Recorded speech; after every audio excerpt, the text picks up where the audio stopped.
ಪ್ರತಿ ಕ್ಷಣದ ಸುದ್ದಿಗಾಗಿ ಟಿವಿ9 ಕನ್ನಡ ಚಾನೆಲ್ಗೆ ಸಬ್ಸ್ಕ್ರೈಬ್ ಆಗಿ ಬೆಲ್ ಐಕಾನ್ ಒತ್ತಿ. ಕೊರೋನಾ ನ್ಯೂಸ್ ಎಕ್ಸ್‌ಪ್ರೆಸ್ ಅಟ್ 6ಗೆ ಸ್ವಾಗತ. ನಾನು ಶಕುಂತಲಾ ಭೂಷಣ್. ರಾಜ್ಯದಲ್ಲಿ ನಿಲ್ತಿಲ್ಲ ಕಿಲ್ಲರ್ ಕೊರೋನಾ ಅಟ್ಟಹಾಸ. ದೇಹ ಹೊಕ್ಕಿ ಅಟ್ಟಹಾಸ ಮೆರೆದಿದ್ದಾಯಿತು. ರಾಜ್ಯದಲ್ಲಿ ಸಾವಿನ ದಂಡಯಾತ್ರೆ ಶುರುವಾಯಿತು. ರಾಜ್ಯ ರಾಜಧಾನಿಯಲ್ಲಿ ಡೆಡ್ಲಿ ವೈರಸ್ ರಣಕೇಕೆ. ಕೊರೋನಾ ಸ್ಫೋಟದ ಮಧ್ಯೆ ರಾಜ್ಯ ಮತ್ತು ದೇಶದ ಮೂಲೆ ಮೂಲೆಗಳಿಂದ ಹೆಕ್ಕಿದ ಪಿನ್ ಟು ಪಿನ್ ಸುದ್ದಿಯನ್ನ ನೋಡೋಣ.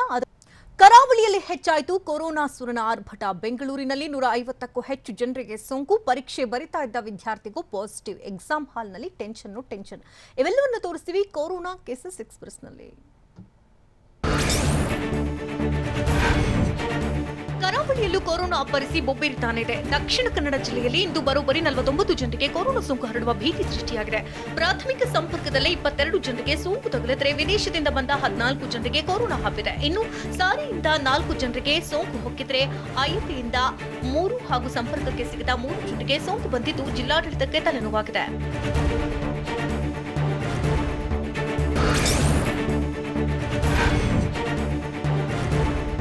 ಬೆಂಗಳೂರಿನಲ್ಲಿ ಸೋಂಕಿನ ಅಟ್ಟಹಾಸ ಎಷ್ಟರ ಮಟ್ಟಿಗಿದೆ ಅಂತಂದ್ರೆ ಒಂದೇ ಕಟ್ಟಡದಲ್ಲಿದ್ದ 12 ಜನರಿಗೆ ಸೋಂಕು ತಗುಲಿದೆ.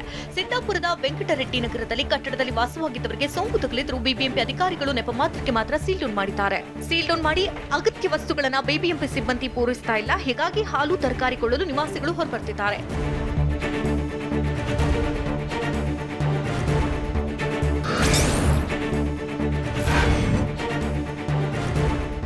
ಹಾಸನ ಜಿಲ್ಲೆಯಲ್ಲಿ ಸೋಂಕಿತರ ಸಂಖ್ಯೆಯೇ ಎಲ್ಲಿಗೆ ಇಲ್ಲದಂತಾಗಿದೆ. ಜಿಲ್ಲೆಯಲ್ಲಿಂದು ಮತ್ತೆ 14 ಜನರಿಗೆ ಸೋಂಕು ತಗುಲಿರುವ ಸಾಧ್ಯತೆ ಇದೆ.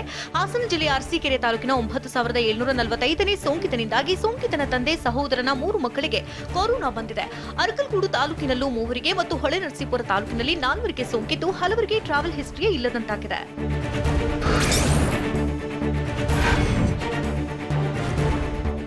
ಕೊರೋನಾ ಭೀತಿಯ ಮಧ್ಯೆ ಎಸ್ಎಸ್ಎಲ್ಸಿ ಪರೀಕ್ಷೆ ನಡೆಸಲಾಗ್ತಾ ಇದೆ. ಆದರೆ ಎಷ್ಟೇ ಮುಂಜಾಗ್ರತಾ ಕ್ರಮಗಳನ್ನು ಕೈಗೊಂಡ್ರೂ ವಿದ್ಯಾರ್ಥಿಗೆ ಸೋಂಕು ಹಬ್ಬಿದೆ. ಹಾಸನ ಜಿಲ್ಲೆಯ ಅರಕಲಗೂಡು ತಾಲೂಕಿನ ವಿದ್ಯಾರ್ಥಿಗೆ 2 ದಿನಗಳ ಹಿಂದೆ ವಿದ್ಯಾರ್ಥಿಗೆ ಜ್ವರ ಬಂದಿತ್ತು. ಹೀಗಾಗಿ ಪೋಷಕರು ವಿದ್ಯಾರ್ಥಿಗೆ ಗಂಟಲು ದ್ರವ ಪರೀಕ್ಷೆ ಮಾಡಿಸಿದ್ರು. ವರದಿಯಲ್ಲಿ ಪಾಸಿಟಿವ್ ಇದ್ದು ಉಳಿದ ವಿದ್ಯಾರ್ಥಿಗಳಲ್ಲೂ ಟೆನ್ಷನ್ ತಂದಿದೆ.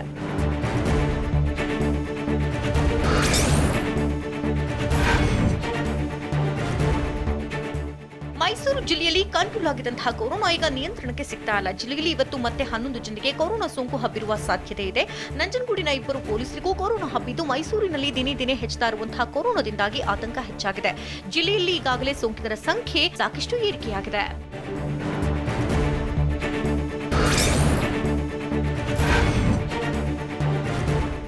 ಕೋಲಾರ ಜಿಲ್ಲೆಯಲ್ಲಿ ಕೊರೋನಾ ಸೋಂಕು ಸುಂಟರಗಾಳಿಯಂತೆ ಹಬ್ತಾನೆ ಇದೆ. ಇಂದು 12 ಜನರಿಗೆ ಕೊರೋನಾ ಶಂಕೆ ವ್ಯಕ್ತವಾಗಿದೆ.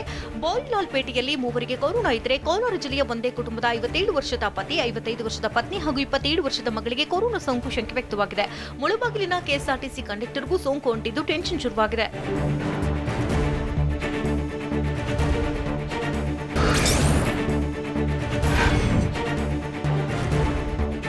ಕೊರೋನಾ ಮುಕ್ತವಾಗಿದ್ದ ಚಾಮರಾಜನಗರ ಜಿಲ್ಲೆಯಲ್ಲಿ ಸೋಂಕು ಅಬ್ಬರಿಸಲು ಶುರು ಮಾಡಿದೆ. ಚಾಮರಾಜನಗರ ಮೆಡಿಕಲ್ ಕಾಲೇಜಿನ ಸಿಬ್ಬಂದಿಗೂ ಸೋಂಕು ಹಬ್ಬಿದ್ದು ಲ್ಯಾಬ್ ಟೆಕ್ನಿಷಿಯನ್ ಆಗಿ ಕಾರ್ಯನಿರ್ವಹಿಸ್ತಾ ಇದ್ದ ಮಹಿಳೆಗೆ ಸೋಂಕು ತಗುಲಿದೆ.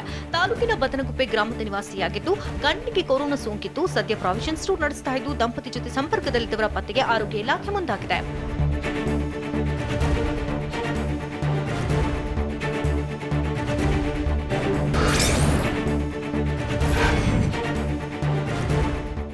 ವೈರಸ್ ವಿರುದ್ಧ ಹೋರಾಡ್ತಿರುವಂತಹ ವಾರಿಯರ್ಸ್ ಪಾಲಿಗೂ ವೈರಸ್ ವಿಲನ್ ಆಗ್ತಾ ಇದೆ. ದಾವಣಗೆರೆ ಜಿಲ್ಲೆಯಲ್ಲಿ ಇಂದು 6 ಜನಕ್ಕೆ ಕೊರೋನಾ ಸೋಂಕು ಹಬ್ಬುವ ಸಾಧ್ಯತೆ ಇದೆ.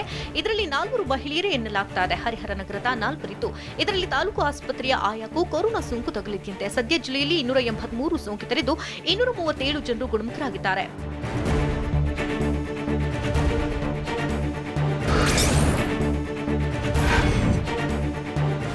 ಶಿವಮೊಗ್ಗ ಜಿಲ್ಲೆಯಲ್ಲಿ ದಿನದಿಂದ ದಿನಕ್ಕೆ ಸೋಂಕಿತರ ಸಂಖ್ಯೆ ಹೆಚ್ಚುತ್ತಾನೆ ಇದ್ದು ಇಂದು ಮತ್ತೆ 10 ಜನಕ್ಕೆ ಸೋಂಕು ಹರಡುವ ಸಾಧ್ಯತೆ ಇದೆ. ಕೊರೋನಾದಿಂದ ಮೃತಪಟ್ಟಿದ್ದ ವೃದ್ಧೆಯ ಸಂಪರ್ಕದಲ್ಲಿದ್ದ 8 ಜನರಿಗೆ ಸೋಂಕು ಶಂಕೆ ವ್ಯಕ್ತವಾಗಿದೆ. ಸೌದಿಯಿಂದ ವಾಪಸ್ಸಾಗಿದ್ದ ಯುವಕನಿಗೆ ಕೊರೋನಾ ಬಂದಿದ್ದು ಹೊಸನಗರ ತಾಲೂಕಿನಲ್ಲಿ ಒಬ್ಬರಿಗೆ ಸೋಂಕು ತಗುಲಿದೆ. ಶಿಕಾರಿಪುರದಲ್ಲಿ ಮೃತಪಟ್ಟಿದ್ದ ವೃದ್ಧೆ ಅಂತ್ಯ ಸಂಸ್ಕಾರಕ್ಕೆ ತೆರಳಿದ್ರು.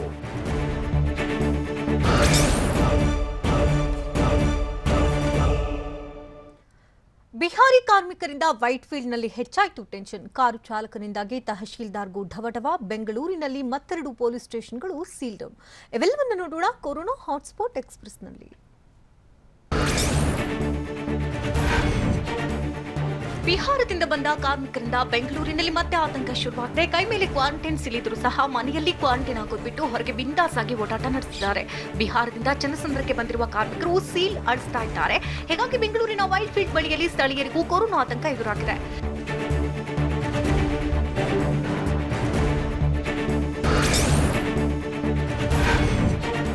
ಬೆಂಗಳೂರು ಗ್ರಾಮಾಂತರ ಜಿಲ್ಲೆಯಲ್ಲಿ ಕೊರೋನಾ ಸೋಂಕು ದಿನದಿಂದ ದಿನಕ್ಕೆ ಅಟ್ಟಹಾಸ ಮೆರೀತಾನೆ ಇದೆ. ನೆಲಮಂಗಲ ತಹಶೀಲ್ದಾರ್ ಶ್ರೀನಿವಾಸರ ಕಾರು ಚಾಲಕರಿಗೂ ಕೊರೋನಾ ಸೋಂಕು ತಗುಲಿದ್ದು ಆತಂಕಕ್ಕೆ ಕಾರಣವಾಗಿದೆ. 30 ವರ್ಷದ ಚಾಲಕ ಜ್ವರದಿಂದ ಬಳಲ್ತಾ ಇದ್ದು ಆಸ್ಪತ್ರೆಗೆ ದಾಖಲಾಗಿದ್ದ. ಸೋಂಕಿತ ಚಾಲಕ ನೆಲಮಂಗಲದ ರಾಯನಗರದಲ್ಲಿದ್ದು ಸುತ್ತಮುತ್ತಲಿನವರಲ್ಲೂ ಟೆನ್ಷನ್ ಹುಟ್ಟುಹಾಕಿದೆ.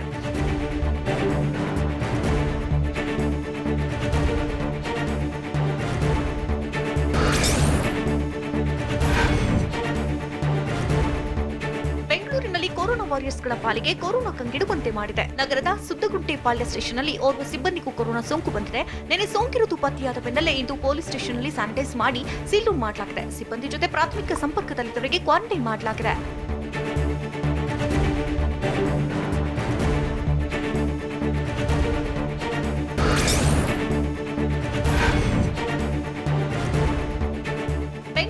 ಮತ್ತೊಂದು ಪೊಲೀಸ್ ಸ್ಟೇಷನ್ ಸೀಲ್ ಡೌನ್ ಮಾಡಲಾಗಿದೆ. ನಗರದ ಮಡಿವಾಳ ಪೊಲೀಸ್ ಠಾಣೆ ತಾತ್ಕಾಲಿಕ ಸೀಲ್ ಡೌನ್ ಮಾಡಿದೆ. ಮಡಿವಾಳ ಸ್ಟೇಷನ್ನಲ್ಲಿ ಓರ್ವ ಸಿಬ್ಬಂದಿಗೆ ಕೊರೋನಾ ಪಾಸಿಟಿವ್ ಪತ್ತೆಯಾಗಿದೆ. ಹೀಗಾಗಿ ಸದ್ಯ ಪೊಲೀಸ್ ಸ್ಟೇಷನ್ ಸೀಲ್ ಡೌನ್ ಮಾಡಲಾಗಿದ್ದು ಪ್ರಾಥಮಿಕ ಸಂಪರ್ಕದಲ್ಲಿದ್ದ ಸಿಬ್ಬಂದಿಗೆ ಕ್ವಾರಂಟೈನ್ ಮಾಡಲಾಗಿದೆ.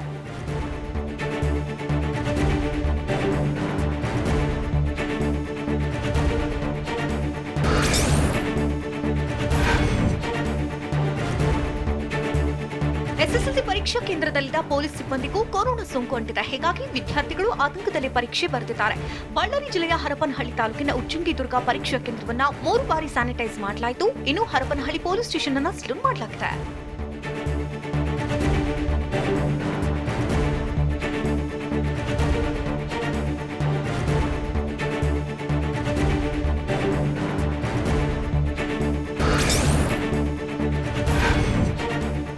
ಆನೇಕಲ್ ಗಡಿ ಭಾಗದಲ್ಲಿ ಕೊರೋನಾದಿಂದಲೇ ಗಡಿಬಿಡಿ ಹೆಚ್ಚಾಗ್ತಿದೆ. ಹೆಬ್ಬಗೋಡಿ ಪೊಲೀಸ್ ಸ್ಟೇಷನ್ನಲ್ಲಿ ಸಿಬ್ಬಂದಿಗೆ ಕೊರೋನಾ ಬಂದಿದ್ದು ಸ್ಟೇಷನ್ ಅನ್ನು ಸೀಲ್ ಡೌನ್ ಮಾಡಲಾಗಿದೆ. 5 ದಿನಗಳ ಹಿಂದೆ 20 ಪೊಲೀಸರ ಗಂಟಲು ದ್ರವ ಪರೀಕ್ಷೆ ನಡೆದಿದ್ದು ವರದಿಯಲ್ಲಿ ಕಾನ್ಸ್ಟೇಬಲ್ಗೆ ಸೋಂಕಿರುವುದು ದೃಢವಾಗಿದೆ. ಗಡಿಭಾಗ ಮತ್ತು ಸೀಲ್ ಡೌನ್ ಏರಿಯಾಗಳಲ್ಲಿ ಕರ್ತವ್ಯ ನಿರ್ವಹಿಸಿದ್ರು.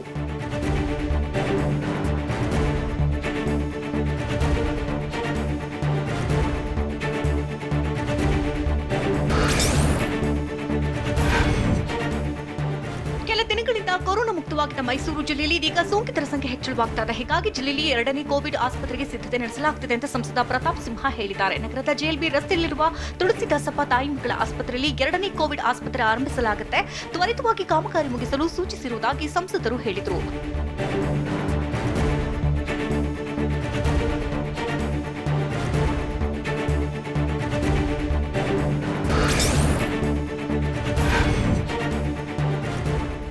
ಆತಂಕದ ಮಧ್ಯೆಯೂ ಬಿಎಂಟಿಸಿ ಬಸ್ ಸಂಚಾರ ಆರಂಭ ಮಾಡಿದ್ದು ಸಿಬ್ಬಂದಿಯಲ್ಲೂ ಭೀತಿ ಶುರುವಾಗ್ತಿದೆ. ಯಾಕಂದ್ರೆ ಯಶವಂತಪುರ ಬಸ್ ಡಿಪೋದಲ್ಲಿ ಬೆಳಗ್ಗೆ ಟ್ರಾಫಿಕ್ ಇನ್ಸ್ಪೆಕ್ಟರ್ ತಾಪಮಾನ ಪರೀಕ್ಷೆ ವೇಳೆ ಆತಂಕ ಸೃಷ್ಟಿಯಾಗಿತ್ತು. ಟೆಂಪರೇಚರ್ 100ರಷ್ಟಿದ್ದರಿಂದಾಗಿ ಕೋವಿಡ್ ಟೆಸ್ಟ್ ಮಾಡಲಾಗಿದೆ. ಇಷ್ಟಿದ್ರೂ ಇನ್ನೂ ವರದಿ ಬರಬೇಕಾಗಿರೋದ್ರಿಂದ ಡಿಪೋ ಸಿಬ್ಬಂದಿಯಲ್ಲಿ ಆತಂಕ ಹೆಚ್ಚು ಮಾಡಿದೆ.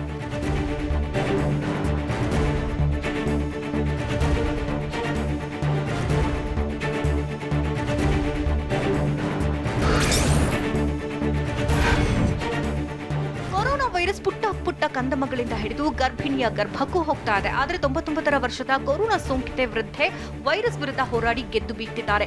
9 ದಿನಗಳ ಹಿಂದೆ ಸೋಂಕಿನಿಂದ ಬಳಲ್ತಾ ಇದ್ದ ಕುಮಾರಸ್ವಾಮಿ ಲೇಔಟ್ನ ವೃದ್ಧೆಯನ್ನ ಬೆಂಗಳೂರಿನ ವಿಕ್ಟೋರಿಯಾ ಆಸ್ಪತ್ರೆಗೆ ದಾಖಲಿಸಲಾಗಿತ್ತು. ವೃದ್ಧೆ ಸಂಪೂರ್ಣ ಗುಣಮುಖರಾಗಿದ್ದು ಇಂದು ಆಸ್ಪತ್ರೆಯಿಂದ ಡಿಸ್ಚಾರ್ಜ್ ಆಗಿದ್ದಾರೆ.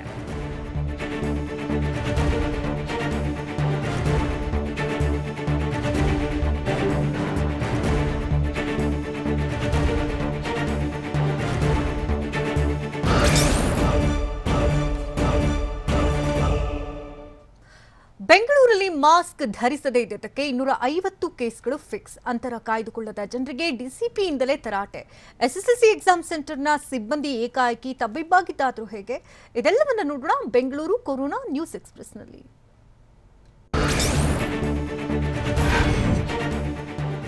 ಬೆಂಗಳೂರಿನಲ್ಲಿ ಕೊರೋನಾ ಸೋಂಕು ರೌದ್ರ ರೂಪ ತಾಳ್ತಾನೆ ಇದೆ. ಇಂದು 150ಕ್ಕೂ ಹೆಚ್ಚು ಕೇಸ್ಗಳು ರಾಜಧಾನಿಯಲ್ಲಿ ಕಂಡು ಬಂದಿದ್ದು ಐಟಿ ಸಿಟಿ ಜನರನ್ನ ಕಂಗೆಡಿಸಿದೆ. ನಿನ್ನೆವರೆಗೆ 1935 ಜನರಿಗೆ ಹೊಕ್ಕಿದಂತಹ ವೈರಸ್ ಇಂದು ಸೋಂಕಿತರ ಸಂಖ್ಯೆ 2000ಕ್ಕೆ ಏರುವ ಸಾಧ್ಯತೆ ಇದೆ.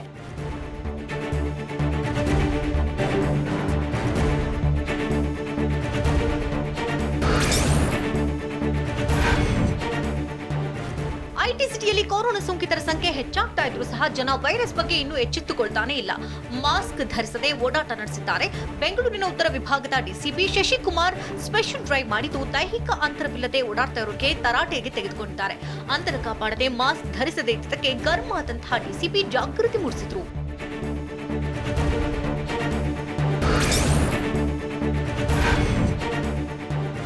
ಬೆಂಗಳೂರಿನಲ್ಲಿ ಕೊರೋನಾ ವಾರಿಯರ್ಸ್ಗಳ ಪಾಲಿಗೆ ಕೊರೋನಾ ಕಂಗಿಡುವಂತೆ ಮಾಡಿದೆ. ನಗರದ ಸುತ್ತಗುಂಟೆ ಪಾಳ್ಯ ಸ್ಟೇಷನ್ನಲ್ಲಿ ಓರ್ವ ಸಿಬ್ಬಂದಿಗೂ ಸೋಂಕು ಬಂದಿದೆ. ನಿನ್ನೆ ಸೋಂಕಿತರಾಗಿರುವುದು ಪತ್ತೆಯಾದ ಬೆನ್ನಲ್ಲೇ ಇಂದು ಪೊಲೀಸ್ ಸ್ಟೇಷನ್ ಅನ್ನು ಸ್ಯಾನಿಟೈಸ್ ಮಾಡಿ ಸೀಲ್ ಡೌನ್ ಮಾಡಲಾಗಿದೆ. ಸಿಬ್ಬಂದಿ ಜೊತೆ ಪ್ರಾಥಮಿಕ ಸಂಪರ್ಕದಲ್ಲಿದ್ದವರಿಗೆ ಕ್ವಾರಂಟೈನ್ ಮಾಡಲಾಗಿದೆ.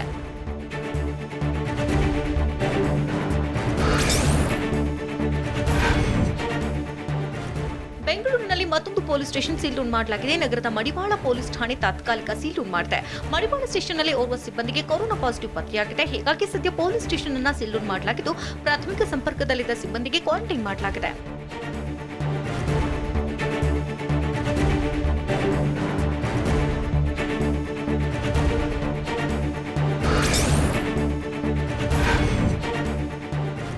ಕೊರೋನಾ ವೈರಸ್ ಹರಡುವುದನ್ನು ತಡೆಗಟ್ಟುವ ಸಲುವಾಗಿ ಕಡ್ಡಾಯವಾಗಿ ಮಾಸ್ಕ್ ಧರಿಸಬೇಕಿದೆ. ಆದರೆ ಬೆಂಗಳೂರಿನಲ್ಲೇ ಹಲವರು ಮಾಸ್ಕ್ ಧರಿಸದೆ ಓಡಾಟ ನಡೆಸುತ್ತಿದ್ದಾರೆ.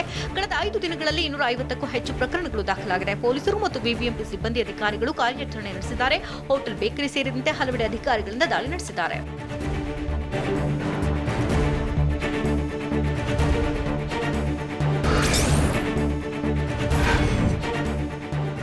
ಸೋಂಕಿತ ವ್ಯಕ್ತಿಯ ಮನೆ ಎದುರಿಗೆ ಎಸ್ಎಸ್ಎಲ್ಸಿ ಪರೀಕ್ಷಾ ಕೇಂದ್ರವಿದ್ದು ಮಕ್ಕಳು ಆತಂಕದ ಮಧ್ಯೆ ಎಕ್ಸಾಮ್ ಬರೆದಿದ್ದಾರೆ. ಕಳೆದ ರಾತ್ರಿ ಮೂಡಲಪಾಳ್ಯದ ಬೆಂಗಳೂರಿನ ಸಂಜೀವಿನಿ ನಗರದಲ್ಲಿ 28 ವರ್ಷದ ಮಹಿಳೆಗೆ ಸೋಂಕು ತಗುಲಿದ್ದು 170ಕ್ಕೂ ಹೆಚ್ಚು ಎಸ್ಎಸ್ಎಲ್ಸಿ ವಿದ್ಯಾರ್ಥಿಗಳು ಪರೀಕ್ಷೆ ಬರೆದಿದ್ದಾರೆ. ಆದರೆ ಸಚಿವ ಸುರೇಶ್ ಕುಮಾರ್ ಮಾತ್ರ ಮನೆಯಿಂದ ಪರೀಕ್ಷಾ ಕೇಂದ್ರ ದೂರವಿದೆ ಅಂತ ಹೇಳಿದ್ದಾರೆ.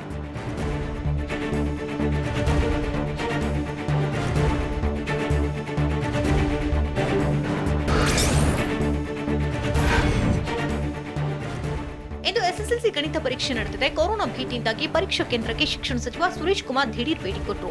ವರ್ತೂರು ಕರ್ನಾಟಕ ಪಬ್ಲಿಕ್ ಶಾಲೆಗೆ ದಿಢೀರ್ ಭೇಟಿ ಕೊಟ್ಟ ಸಚಿವರನ್ನ ಕಂಡು ಶಾಲಾ ಸಿಬ್ಬಂದಿ ತಬ್ಬಿಬ್ಬರಾದರು. ಇನ್ನು ಶಾಲೆಯ ವ್ಯವಸ್ಥೆಯನ್ನು ಪರಿಶೀಲನೆ ನಡೆಸಿದ ಬಳಿಕ ಸುರೇಶ್ ಕುಮಾರ್ ತೆರಳಿದರು.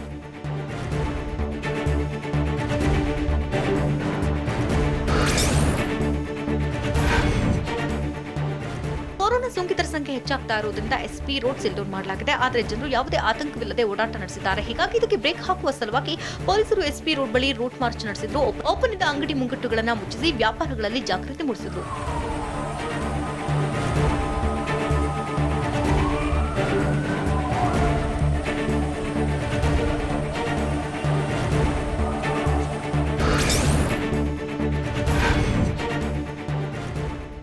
ಬೆಂಗಳೂರಿನ ಕಲಾಸಿಪಾಳ್ಯದಲ್ಲಿರುವಂತಹ ಕೊರೋನಾ ಸೋಂಕಿತರ ಸಂಖ್ಯೆ ಹೆಚ್ಚಾಗ್ತಾ ಇದ್ರೂ ಸಹ ಜನ ಇನ್ನೂ ಕೂಡ ಎಚ್ಚೆತ್ತುಕೊಳ್ತಾನೆ ಇಲ್ಲ.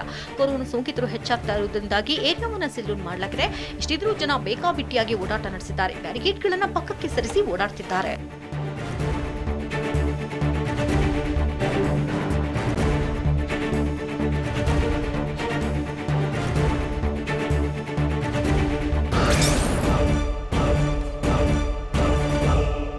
ಚಾಮರಾಜನಗರದ ನೂತನ ಎಸ್ಪಿಗೆ ಕೊರೋನಾದಿಂದಲೇ ಸ್ವಾಗತ. ಮೈಸೂರು ಮತ್ತು ಶಿವಮೊಗ್ಗದಲ್ಲಿ ಡಾಕ್ಟರ್ಗಳೇ ಸೋಂಕಿನಿಂದ ಪರದಾಡ್ತಿರೋದಾದ್ರೂ ಹೇಗೆ? ಎಸ್ಎಸ್ಎಲ್ಸಿ ಎಕ್ಸಾಮ್ ರದ್ದುಗೊಳಿಸಲು ಪೋಷಕರು ಪ್ರತಿಭಟಿಸ್ತಾ ಇರೋದಾದ್ರೂ ಯಾಕೆ? ಇದೆಲ್ಲವನ್ನ ನೋಡೋಣ ಸ್ಟೇಟ್ ಕೊರೋನಾ ನ್ಯೂಸ್ ಎಕ್ಸ್‌ಪ್ರೆಸ್‌ನಲ್ಲಿ.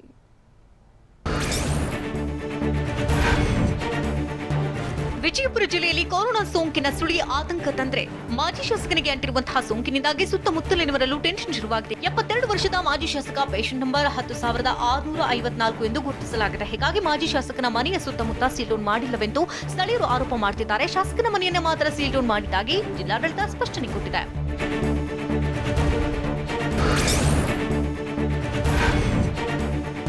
ಮೈಸೂರಿನಲ್ಲಿ ಕೊರೋನಾ ಸೋಂಕು ಹೆಚ್ಚಾಗುವುದಕ್ಕೆ ಅನ್ಯ ರಾಜ್ಯ ಮತ್ತು ಅನ್ಯ ಜಿಲ್ಲೆಗಳಿಂದ ಬಂದವರೇ ಕಾರಣವಾಗುತ್ತಿದ್ದಾರೆ. ಚೆನ್ನೈನಿಂದ ಮೈಸೂರಿಗೆ ಬಂದಿದ್ದ ಮಹಿಳೆಗೆ ಕೊರೋನಾ ಸೋಂಕು ದೃಢವಾಗಿದೆ. ಕೆಆರ್ ಮೊಹಲ್ಲಾದ ವೇಣಿ ಶಿಷ್ಯಣ್ಣ ರಸ್ತೆಯ ಸಂಬಂಧಿಕರ ಮನೆಗೆ ಮಹಿಳೆ ಬಂದಿದ್ರು. ಬಳಿಕ ಸೋಂಕು ದೃಢವಾಗಿದ್ದರಿಂದಾಗಿ ವೇಣಿ ಶಿಷ್ಯಣ್ಣ ರಸ್ತೆಯ 2 ಕಡೆ ಸೀಲ್ ಡೌನ್ ಮಾಡಲಾಗಿದೆ. ಪಾಲಿಕೆ ಅಧಿಕಾರಿಗಳ ಸಹಯೋಗದಲ್ಲಿ ಬ್ಯಾರಿಕೇಡ್ ಹಾಕಿ ಸೀಲ್ ಡೌನ್ ಮಾಡಲಾಯಿತು. ಚಾಮರಾಜನಗರ ಜಿಲ್ಲೆಯಲ್ಲಿ ಕೊರೋನಾ ವೈರಸ್ ನಿಧಾನಕ್ಕೆ ಇಡೀ ಜಿಲ್ಲೆಯನ್ನೇ ಆವರಿಸಿಕೊಳ್ತಾ ಇದೆ. ಎಸ್ಪಿ ಕಚೇರಿ ಸಿಬ್ಬಂದಿಗೂ ಕೊರೋನಾ ಶಂಕೆ ವ್ಯಕ್ತವಾಗಿದೆ. ನೂತನ ಎಸ್ಪಿ ದಿವ್ಯಾ ಸಾರಾ ಥಾಮಸ್ಗೆ ಕೊರೋನಾ ಸ್ವಾಗತಿಸಿದ್ಯಾ ಅನ್ನುವಂತಹ ಅನುಮಾನ ಮೂಡಿದೆ. ಎಸ್ಪಿ ಕಚೇರಿ ವೈರಸ್ ಪಿಎಸ್ಐಗೆ ಕೊರೋನಾ ಶಂಕೆ ಇದ್ದು, ಸೋಂಕು ಶಂಕಿತ ಪಿಎಸ್ಐ ಚಂದಕವಾಡಿ ಗ್ರಾಮದ ನಿವಾಸಿಯಾಗಿದ್ದು, ಗ್ರಾಮ ಮತ್ತು ಎಸ್ಪಿ ಕಚೇರಿ ಸಿಬ್ಬಂದಿಯಲ್ಲೂ ತಲ್ಲಣ ಸೃಷ್ಟಿಸಿದೆ.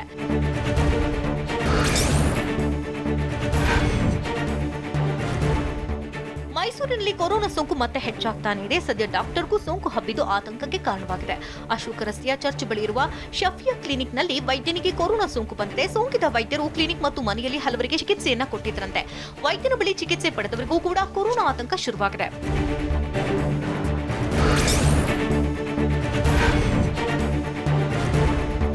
ಗದಗ ಜಿಲ್ಲೆಯಲ್ಲಿ ಕೊರೋನಾ ಸೋಂಕಿಗೆ ಮತ್ತೊಬ್ಬರು ಬಲಿಯಾಗಿದ್ದಾರೆ. ಜಿಮ್ಸ್ ಆಸ್ಪತ್ರೆಯಲ್ಲಿ ಚಿಕಿತ್ಸೆ ಪಡಿತಾದ 95 ವರ್ಷದ ವೃದ್ಧೆ ವೈರಸ್ನಿಂದಾಗಿ ಬಳಲ್ತಾ ಇದ್ರು.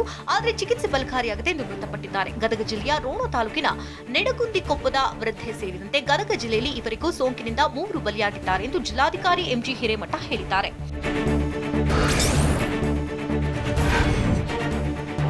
ಶಿವಮೊಗ್ಗ ಜಿಲ್ಲೆಯಲ್ಲಿ ಸೋಂಕಿನ ಅಬ್ಬರ ಇನ್ನೂ ತಗ್ತಾನೇ ಇಲ್ಲ. ಜಿಲ್ಲೆಯಲ್ಲಿ ಖಾಸಗಿ ಕಣ್ಣಿನ ಆಸ್ಪತ್ರೆ ವೈದ್ಯನಿಗೆ ಕೊರೋನಾ ಸೋಂಕು ತಗುಲಿದೆ. ನಗರದ ಗೋಪಾಲಗೌಡ ಬಡಾವಣೆಯ ಡಿ ಬ್ಲಾಕ್ ಏರಿಯಾ ಸೀಲ್ಡೌನ್ ಆಗಿದೆ. ನಿನ್ನೆ ಇಬ್ಬರು ಖಾಸಗಿ ಆಸ್ಪತ್ರೆ ವೈದ್ಯರಿಗೆ ಕೊರೋನಾ ಸೋಂಕು ಪತ್ತೆಯಾಗಿತ್ತು. ಇಂದು ಮತ್ತೊಬ್ಬ ವೈದ್ಯನಿಗೆ ಕೊರೋನಾ ಬಂದಿದ್ದು ಆಸ್ಪತ್ರೆಗೆ ಹೋಗಲು ರೋಗಿಗಳು ಭಯ ಬೀಳ್ತಿದ್ದಾರೆ.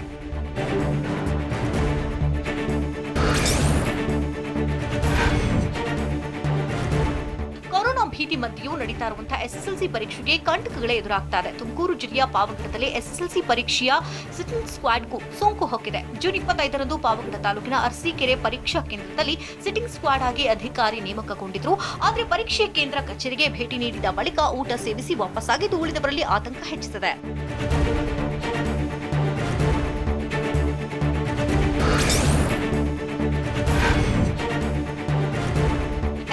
ಪರೀಕ್ಷೆ ಬರಿತಾ ಇದ್ದ ವಿದ್ಯಾರ್ಥಿಗಳಿಗೂ ಕೊರೋನಾ ಸೋಂಕು ಕಾಣಿಸಿಕೊಳ್ತಾ ಇರುವುದರಿಂದ ಪೋಷಕರು ಆತಂಕಕ್ಕೆ ಒಳಗಾಗಿದ್ದಾರೆ. ಹೀಗಾಗಿ ಎಸ್ಎಸ್ಎಲ್ಸಿ ಪರೀಕ್ಷೆಯನ್ನು ರದ್ದು ಮಾಡುವಂತೆ ಪೋಷಕರು ಆಗ್ರಹಿಸಿದ್ದಾರೆ. ಸಿಬಿಎಸ್ಇ ಪರೀಕ್ಷೆಯನ್ನು ಕೇಂದ್ರ ಸರ್ಕಾರ ರದ್ದು ಮಾಡಿದೆ. ಅದೇ ರೀತಿ ಎಸ್ಎಸ್ಎಲ್ಸಿ ಪರೀಕ್ಷೆಯನ್ನು ರದ್ದುಗೊಳಿಸುವಂತೆ ಬಾಗಲಕೋಟೆ ಜಿಲ್ಲೆ ಕಲಾವತಿ ಪರೀಕ್ಷಾ ಕೇಂದ್ರದಲ್ಲಿ ಆಗ್ರಹಿಸಿದರು.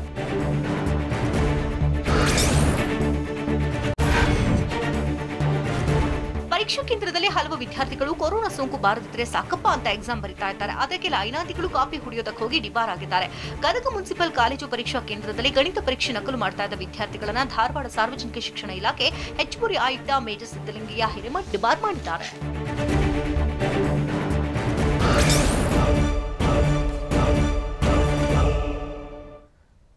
ವೈರಸ್ಗೆ ಮೈ ಮರೆಯುವಂತಿಲ್ಲ ಅಂತ ಪ್ರಧಾನಿ ಮೋದಿ ಹೇಳಿದ್ಯಾಕೆ? ಪ್ರಧಾನಿ ಮೋದಿ ಕೊರೋನಾ ವಿರುದ್ಧ ಹೋರಾಡಲಾಗದೆ ಶರಣಾಗಿದ್ದಾರಾ? ಮಹಾರಾಷ್ಟ್ರದಲ್ಲಿ ಪೊಲೀಸರನ್ನ ಬೆಂಬಿಡದೆ ಕಾಡ್ತಾ ಇದೆ ವೈರಸ್. ಇದೆಲ್ಲವನ್ನ ನೋಡೋಣ ನ್ಯಾಷನಲ್ ಕೊರೋನಾ ನ್ಯೂಸ್ ಎಕ್ಸ್‌ಪ್ರೆಸ್‌ನಲ್ಲಿ.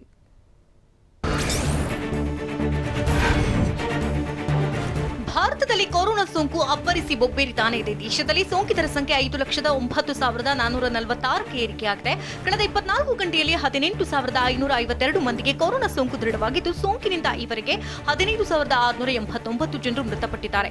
2,95,917 ಜನರು ಸೋಂಕಿನಿಂದ ಗುಣಮುಖರಾದರೆ 1,97,840 ಜನರು ಸೋಂಕಿನಿಂದ ನರಳುತ್ತಾ ಇದ್ದಾರೆ.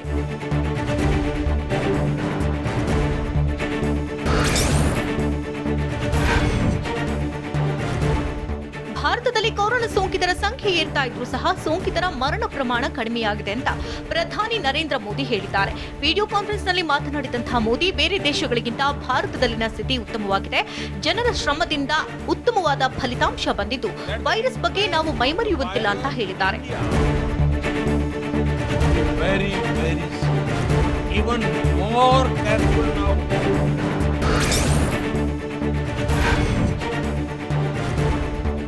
ದೇಶದಲ್ಲಿ ಕೊರೋನಾ ಸೋಂಕಿತರ ಸಂಖ್ಯೆ 5 ಲಕ್ಷ ದಾಟಿ ಮುನ್ನುಗ್ತಾ ಇದ್ದು ಸಹ ಸೋಂಕು ನಿಗ್ರಹಿಸುವಲ್ಲಿ ಕೇಂದ್ರ ಸರ್ಕಾರ ಸಂಪೂರ್ಣವಾಗಿ ವಿಫಲವಾಗಿದೆ ಅಂತ ಕೈ ನಾಯಕ ರಾಹುಲ್ ಗಾಂಧಿ ಆರೋಪ ಮಾಡಿದ್ದಾರೆ.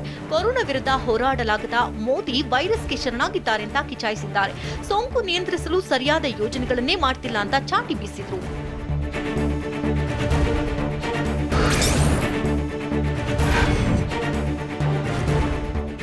ಹೆಲ್ತ್ ಇನ್ಶೂರೆನ್ಸ್ ಮೊತ್ತವನ್ನ ಪಡೆಯೋದಕ್ಕೆ ಆಸ್ಪತ್ರೆಗಳಿಗೆ ದಾಖಲಾಗಬೇಕು ಅನ್ನೋ ನಿಯಮವಿದೆ.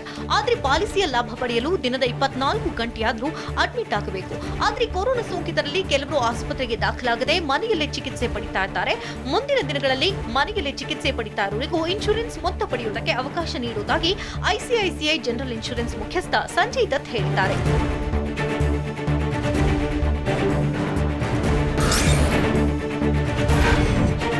ಭಾರತೀಯರಿಗೆ ಒಂದು ಕಡೆ ಇಂಧನ ಬರೆ ಇಳಿತಾ ಇದ್ರೆ ಮತ್ತೊಂದು ಕಡೆ ಇಂಧನ ಬೇರೆ ಬರೆಯನ್ನೇ ಇಳಿತಾ ಇದೆ. ದೇಶದಲ್ಲಿ ಕಳೆದ 21 ದಿನಗಳಿಂದ ಕೊರೋನಾ ಸೋಂಕು ನಿರಂತರವಾಗಿ ಹಬ್ತಾನೆ ಇದ್ದು ಇಂದು ಕೂಡ ತೈಲ ಬೆಲೆ ಏರಿಕೆಯಾಗಿದೆ.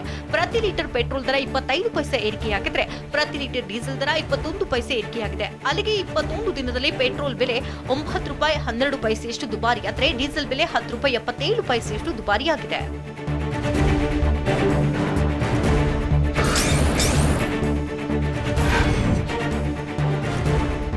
ಆಂಧ್ರಪ್ರದೇಶದಲ್ಲಿ ಕೊರೋನಾ ಸೋಂಕು ಅಂಕಿಶಂಕೆಗೂ ಸಿಗದೆ ನಾಗನೂಟ ಮುಂದುವರೆಸಿದೆ. ಕೇವಲ 24 ಗಂಟೆಗಳ ಅವಧಿಯಲ್ಲಿ 796 ಜನರಿಗೆ ಕೊರೋನಾ ಸೋಂಕು ಹೋಗಿದೆ. ಈಗಾಗಲೇ ಸೋಂಕಿನ ಸಂಖ್ಯೆಯಲ್ಲಿ 12,000 ಗಡಿ ದಾಟಿದ್ದು ಮೃತರ ಸಂಖ್ಯೆ 157ಕ್ಕೆ ಏರಿಕೆಯಾಗಿದೆ. ಸೋಂಕಿನಿಂದ ಗುಣಮುಖರಾದ 5,480 ಜನರು ಆಸ್ಪತ್ರೆಯಲ್ಲಿ ಬಿಡುಗಡೆಯಾಗಿದ್ದಾರೆ.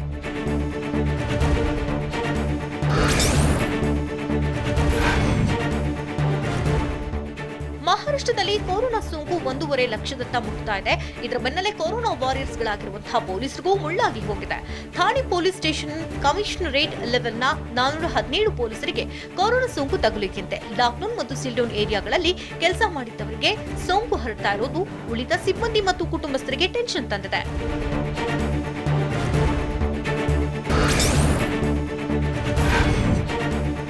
ದೆಹಲಿಯಲ್ಲಿ ಕೊರೋನಾ ಸೋಂಕಿತರು ಹೆಚ್ಚಾದ ಬೆನ್ನಲ್ಲೇ ರಾಜ್ಯದಲ್ಲಿ ಸಿರೋಲಾಜಿಕಲ್ ಸರ್ವೆ ಹೆಚ್ಚಿಸಲಾಗಿದೆ. ಪಹರ್ಗಂಜ್ನಲ್ಲಿ ವೈದ್ಯಕೀಯ ಸಿಬ್ಬಂದಿ ಡಾಕ್ಟರ್ ವಿಕೆ ಪೌಲ್ ಆಯೋಗದ ಸೂಚನೆಯಂತೆ ಸ್ಯಾಂಪಲ್ ಪಡೆದರು. ಇಂದು ಒಂದೇ ದಿನ 20,000 ಜನರ ತಪಾಸಣೆ ನಡೆಸಲಾಗಿದೆ. ದೆಹಲಿಯಲ್ಲಿ ಈಗಾಗಲೇ ಸೋಂಕಿತರ ಸಂಖ್ಯೆ 73,000ಕ್ಕೆ ಏರಿಕೆಯಾಗಿದ್ದರೆ 2,429 ಜನರು ಸೋಂಕಿಗೆ ಬಲಿಯಾಗಿದ್ದಾರೆ.